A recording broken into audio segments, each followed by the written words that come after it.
പ്രതിപക്ഷ നേതാവ് എങ്ങനെയിരിക്കും? ഇതൊരു റോള് റിവേഴ്സലാണല്ലോ. രാമൻ രാവണനാവുന്നു, രാവണൻ രാമനാവും. ഇത് സതീശന് വലിയ മാറ്റമൊന്നും ഉണ്ടാവും എന്ന് എനിക്ക് തോന്നുന്നില്ല. സതീശൻ എല്ലാ കാലത്തും ഇങ്ങനെയൊക്കെ തന്നെയാണ്. സതീശൻ സ്വന്തമായിട്ട് എന്താണ് കാര്യങ്ങൾ നിശ്ചയിച്ച് അതിനനുസരിച്ചിട്ട് ജീവിതം ക്രമപ്പെടുത്തിയിട്ടുള്ള ഒരാളാണ്. അയാളെ നിലപാടുകൾ ഓർക്കണം. അയാൾ ആകപ്പാടൊപ്പം ചെയ്തതിൽ എനിക്കൊരു തെറ്റായ തീരുമാനം എന്ന് തോന്നി രമേശ് ചെന്നിത്തലയ്ക്ക് ആഭ്യന്തരം കൊടുത്തതാണ്. അങ്ങനെ ആഭ്യന്തരം എന്ന് വെച്ചാൽ ഡേ ടു ഡേ ആളുകളുടെ ജീവിതമായിട്ട് ബന്ധപ്പെട്ട ഒരു വകുപ്പാണ്. പ്രത്യേകിച്ച് കോൺഗ്രസിനെ സംബന്ധിച്ചും കോൺഗ്രസ് കേരളത്തിൽ ശക്തമായി നിലനിൽക്കണം. അവർക്ക് പാർട്ടി സംവിധാനം തോമ്പലാണ്. CPM പോലുള്ള സംവിധാനം അടിച്ചു നിൽക്കണമെങ്കിൽ അതിന് ഭരണകൂടത്തിൻ്റെ സപ്പോർട്ട് വേണം. മാത്രമല്ല ഇപ്പം CPM-മാരെ പോലീസ് അടിച്ചാൽ നാട്ടുകാർ അത് വിപ്ലവത്തിനെതിരെയുള്ള അടിയായിട്ടാണ്, ഗുണ്ടായുസത്തിനെതിരെയുള്ള അടിയായിട്ട് കാണും. രമേശ് ചെന്നിത്തല കോംപ്രമൈസ് ചെയ്യും, സതീശൻ കോംപ്രമൈസ് ചെയ്യില്ല. കേരളത്തിലെ കോൺഗ്രസിൻ്റെ നമ്പർ 1 ശത്രു BJP അല്ല, ഞാൻ മുമ്പേ പറഞ്ഞു, അത് CPM ആണ്. കോൺഗ്രസിനെ നശിപ്പിക്കുക എന്നുള്ളതാണ് അവരുടെ ഉദ്ദേശം. ഇന്ത്യ സഖ്യം BJP-ക്കെതിരെ വന്നിട്ട് അതിൽ ചേരാതിരുന്നത് CPM ആണ്. അതിന് കാരണം കേരളത്തിലെ CPM. രാഹുൽ ഗാന്ധിയെയും സോണിയാഗാന്ധിയൊക്കെ ഏറ്റവും മോശമായി നികൃഷ്ടമായ രീതിയിൽ വിമർശിച്ചിട്ടുള്ളത് പിണറായിയാണ്. അപ്പോൾ അവർക്കൊരു ദയ അക്കാര്യത്തിലില്ല എന്നുള്ളതാണ്. ഉമ്മൻചാണ്ടി സാറിനെ ഇല്ലാത്തൊരു കേസിൻ്റെ ഉത്തരം നാണം കെടുത്തിയാറാണ്. ഇനി രമേശ് ആഭ്യന്തരമന്ത്രിയായിരുന്ന സമയത്താണ് ജിഷ കേസ് വന്നത്. അന്ന് ആ കേസ് മര്യാദയ്ക്ക് അന്വേഷിച്ചിരുന്നെങ്കിൽ അന്ന് സെൻകുമാർ സാറ് ഐഡൻറ്റിഫൈ ചെയ്ത ആളെ തന്നെയാണ് പിന്നെ ബേറ പിടിക്കുന്നത്. പക്ഷെ അയാളാണ് കുറ്റക്കാരെന്നുള്ളതൊക്കെ വേറെ കാര്യം കേട്ടോ. പക്ഷേ ആ കേസ് ഒന്നും നടന്നിട്ടില്ല. ആ സമയത്ത് എളുപ്പം പിടിക്കാവുന്നൊരു കേസ് പിടിച്ചില്ല. ആ ജിഷ കേസാണ് സത്യത്തിൽ ഉമ്മൻചാണ്ടി സാറിൻ്റെ തുടർഭരണം ഇല്ലാതാക്കി. അപ്പോൾ രമേശിന് ഓൾറെഡി കരുണാകരൻ സാറിൻ്റെ ലീഡറിൻ്റെ ശാപമുണ്ട്, അതിൻ്റെ കൂടെ ഉമ്മൻചാണ്ടി സാറിൻ്റെ ശാപം കൂടി വന്നു. അതുകൊണ്ടാണ് മുഖ്യമന്ത്രി സ്ഥാനം പോയത്. മൂപ്പര് വിചാരിച്ചത് ഇവന്മാർ രണ്ടും മല്ലന്മാർ തമ്മിൽ അടി കൂടുമ്പോൾ മൂപ്പര് ഒരു സമവായ സ്ഥാനാർത്ഥിയായി വരുമെന്ന് വിചാരിച്ചതായിരുന്നു. ഇത് നടന്നില്ല. രമേശിന് വല്ല റവന്യൂ ആയിട്ടാൽ കൊടുത്താൽ മതിയായിരുന്നു. ആഭ്യന്തരം കൊടുത്താൽ അങ്ങനെ കോംപ്രമൈസ് ചെയ്യും. CPM-ആയിട്ട് അങ്ങനെ കോംപ്രമൈസ് ചെയ്യും. ഇപ്പോൾ DP കേസ് തന്നെ നമ്മൾ കേട്ടതാണല്ലോ.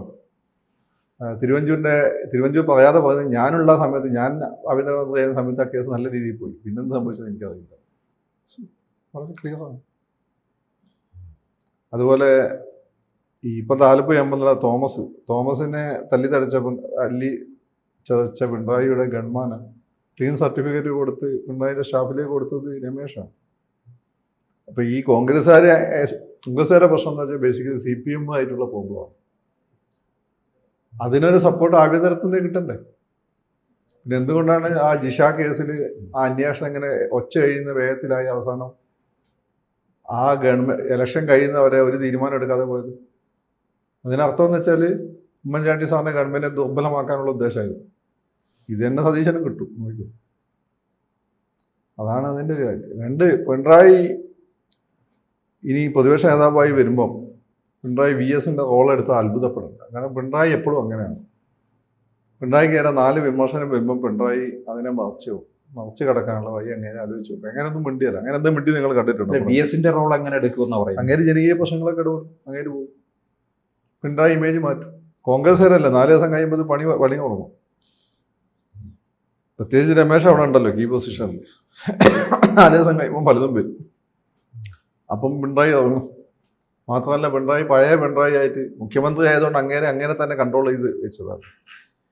ഈ മോഹൻലാൽ മറ്റേ സിനിമയിൽ പറഞ്ഞ കാര്യമുണ്ടാകുന്നത് എൻ്റെ ഉള്ളിൽ ഞാൻ തന്നെ ചങ്ങലക്കിട്ടിരിക്കുന്ന മുഖമുണ്ട്, ഒരു മുറിവേറ്റ സിനിമ. അതുപോലെയാണ് ഇപ്പം പിണറായി. അങ്ങനെ അതിനങ്ങ് തുറന്നു വിട്ടേക്കും. പിന്നെ മീഡിയയൊക്കെ ആഘോഷിക്കാനായി. പിന്നെ ഇപ്പോഴുള്ള ഈ ഇലക്ഷന് LDF-നെ തോൽപ്പിച്ചത് നിങ്ങൾ വിചാരിക്കുന്ന പോലെ ലീഗിൻ്റെ സപ്പോർട്ടോ മൈനോറിറ്റി കൺസൾട്ടേഷൻ ഒന്നുമല്ല. അതിലേക്കൊക്കെ വരെ കഴിച്ച ഒരു സാധനമുണ്ട്. അത് ഏഷ്യാനെറ്റാണ്, ബിനു ബി ജോണാണ്. കാരണം ഏഷ്യാനെറ്റിൻ്റെ ക്രെഡിബിലിറ്റി ബിനു ബി ജോണിൻ്റെ ക്രെഡിബിലിറ്റി. ബിനു ബി ജോണിന് വേറെ ഒരു താല്പര്യമില്ല. വീണ ജോർജ് ആവണമെന്നോ നികേഷ് ആവണമെന്നോ ഒരു താല്പര്യമില്ല. അങ്ങനെ ഒന്നാം തരം തറവാടി ക്രിസ്ത്യാനിയാണ്. പത്തനംതിട്ടല്ലേ? അതെ. തറവാടി ക്രിസ്ത്യാനി. ആ ഗുണം ബിനു ബി ജോണ്. അങ്ങനെ കോംപ്രമൈസ് ചെയ്യും. അങ്ങനെയാണ് ഇത് മൊത്തം എക്സ്പോസ് ചെയ്തത്. CPM-മാർ ആളെ ചർച്ചയ്ക്ക് വിട്ടില്ല. അങ്ങനെ എന്ത് ചെയ്ത് CPM-മാരില്ലാതെ ചർച്ച ചെയ്തു. അത് ഗംഭീരമായിട്ട് പോവുകയും ചെയ്തു. എല്ലാം ഗംഭീരമായിട്ട് പോവുകയും ചെയ്തു. അപ്പം ചില സമയത്ത് ഞാനിപ്പോൾ കണ്ണുടച്ച് ന്യായീകരിക്കില്ല എന്ന് അറിയാം. ചില സമയത്ത് എന്നെ വിളിക്കുന്നു, ഇതാണ് വിഷയം, നിങ്ങളുടെ അഭിപ്രായം പറഞ്ഞാൽ എന്താണോ അത് പറഞ്ഞാൽ മതി. അപ്പം ഞാൻ എൻ്റെ അഭിപ്രായം CPM-ന് അനുകൂലമാണ് അത് പറയും, എതിരാണെങ്കിൽ അത് പറയും. അല്ല മൂപ്പര് അതിനുവേണ്ടി ഏതെങ്കിലും ഊച്ചാളി രാഷ്ട്രീയ നിരീക്ഷകനെ ഊച്ചാളി ഇടത് നിരീക്ഷകനെന്ന് മൂപ്പര് വിളിച്ചു കയറ്റില്ല. ആരും പറയാത്ത കാര്യമാണ്, ബിനു ബി ജോണും ഏഷ്യാനെറ്റുമാണ് ഗവൺമെന്റിനെതിരെ ഇത്രയും വികാരം ഉണ്ടാക്കി. അതിന് കാരണം എന്താ വെച്ചാൽ ചെറുതായിട്ടൊന്ന് ശ്രദ്ധിച്ചാൽ മതിയായിരുന്നു. വെറുതെ പകപോക്കൽ രാഷ്ട്രീയം. ബിനു ബി ജോണിന്റെ അറസ്റ്റിലിടെ ആരോ എന്തോ പറഞ്ഞതിന് ബിനുവിന്റെ വലിയ ബോക്സോ കേസ്, വേറെ 50 കടന്നൽ കൂട്ടവും കൂടിയിട്ട് ഏഷ്യാനെറ്റിന്റെ സൂര്യ പിന്നെ എന്താണ് ഓരോ പേര് കവർ സ്റ്റോറി ചെയ്യുന്നത് സിന്ധു സൂര്യകുമാറിന്റെ പേരിൽ കേസ്. അതൊക്കെ കൂടി ഏഷ്യാനെറ്റിന്റെ റേറ്റിംഗ് പിന്നെയും കൂടി. ഇങ്ങനെയുള്ള ചെറിയ കാര്യങ്ങൾ, അത്തരമുള്ള അഹങ്കാരം, ഇത്തരം കാര്യങ്ങളാണ് സത്യത്തിൽ ഗവൺമെന്റ് മോശം എന്നായിരുന്നില്ല, ഗവൺമെന്റിനെതിരെ ജനവിഭാഗം വെച്ചു. ഇപ്പം പലരും ചർച്ചയ്ക്ക് വന്നിട്ട് ഈ ഗവൺമെന്റ് പോരാ അത് ഇതെന്നൊക്കെ ഡോക്ടർ അശോകിനെ പോലുള്ള ആളുകളൊക്കെ പറയുന്നുണ്ട്. ഇതിൽ കൂടുതൽ ഈ ഒരു ഗവൺമെന്റ് എന്താ ചെയ്യാന്ന് അവർ പറയുന്നു. ഇവിടെ ഇത്രയും ആസ്തി മൊബിലൈസ് ചെയ്യണമെങ്കിൽ അതിന് കിഫ്യു അങ്ങനെയുള്ള എന്തെങ്കിലും സംവിധാനം വേണ്ടി വരും, പൈസ കിട്ടണ്ടേ കയ്യിൽ. അതെങ്ങനെ തിരിച്ചടയ്ക്കും എന്നുള്ളത് രണ്ടാമത്തെ കാര്യം. പിന്നെ ബി അശോകനെ പോലുള്ള ആളുകൾ 2023 തൊട്ടാണ് ഗവൺമെന്റ് മോശമായത്. അപ്പോൾ അതിന്റെ തുടർച്ച തന്നെയല്ലേ ഈ ഗവൺമെന്റ്. അതിനുശേഷം എന്താ സംഭവിച്ചത്? ആ പിണറായി തന്നെയാണ് ഈ പിണറായി. അപ്പൊ ഇവരൊന്നും പറയുന്നത് ഇതിൽ കൂടുതൽ ഒരു ഗവൺമെന്റ് എന്താണ് ചെയ്യേണ്ടത്, ഏത് ഗവൺമെന്റാണ് ചെയ്തിട്ടുള്ളതെന്ന് എക്സാമ്പിൾ അവരോട് പറഞ്ഞിട്ടില്ല. അപ്പോൾ മീഡിയ ഇപ്പം വന്ന് ആദ്യപ്പോൾ സതീശനൊക്കെ സപ്പോർട്ടൊക്കെ ചെയ്യും. പിന്നെ കുറച്ച് കഴിയുമ്പം സതീശന്റെ ഭാഗത്ത് നിന്ന് ഫ്ലോസ് ഉണ്ടാവുകയാണെങ്കിൽ മീഡിയ സതീശനെതിരെ, എസ്പെഷ്യലി ഏഷ്യാനെറ്റെതിരോ, അവരെ സംബന്ധിച്ച് ആരെയും വശം പിടിച്ചിരിക്കുന്ന ആരും അവർക്കില്ല.